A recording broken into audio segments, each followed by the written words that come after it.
What's up? This is Jay from Trigger Trainer Academy. I'm a firearms instructor here in Orlando, Florida. I teach the concealed weapons class and offer private lessons. Today's concealed carry pro tip is talking about carrying a firearm while inside of the car.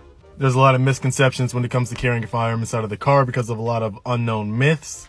I'm sure many of you have heard about the three-step rule. The three-step rule is a myth here in Florida. There is no such three-step rule.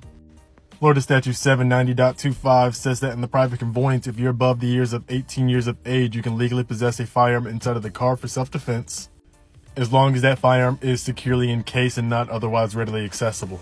Now, this is important for everybody that doesn't have their concealed carry license. Now, not readily accessible means a firearm that is not accessible for immediate use, meaning that I can't just pick the firearm up and pull the trigger without having to do any other step before that. Securely encased in the state of Florida, we mean snapped in a holster, inside a bag, inside of the center console or glove compartment. How I always play it is my firearm is securely encased in the holster first. This is the first step of security for me. The reason I start off in the holster is because, one, in the holster is the safest position that the firearm can be in. Two, if I were to get pulled over and the police are to ask me, do I have a firearm or anything inside the car, and they see it inside of a holster, it gives the perception of safety and secure, so I immediately can get past that bias of the police. Now, since my firearm is securely encased inside of the holster, I can have a fully loaded mag and one up top if I want. Securely encasing your firearm makes it not readily accessible. So again, if you put it in the center console, inside the glove compartment, inside a book bag, or inside of the holster, this does make it securely encased and not readily accessible.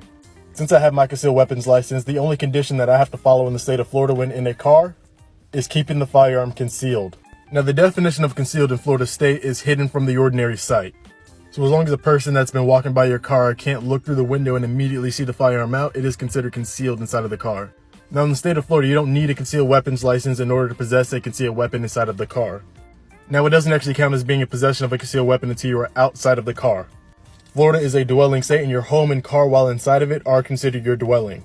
This is another big misconception during traffic stops. There's a lot of misconceptions when it comes to actually possessing a concealed weapon inside of a car. How you should play with the police officers is when they pull you over, if they ask you, do you have any weapons or anything inside of the car, you answer them honestly, yes, I'm a concealed weapons holder. At that point, if they ask where it is, you can tell them where it is, the center console, inside the book bag, wherever. If the officer doesn't ask, you're not obligated to tell. Florida's not a right to notify state. Therefore, yes, it is being courteous to let the officer know off rip, but you're not obligated by law. Let's say a real world scenario where you are inside of the car, the police do pull you over, you have the firearm securely encased inside of a backpack, and they still try to charge you with possession of a concealed weapon. In the moment is never the time to argue your rights with that officer. You can beat them in court with the judge. To learn more about Florida firearms laws, you can check out my page, or you can book a concealed weapons class with me here. If you have any questions, the number's above. You can DM or text me and I'll answer.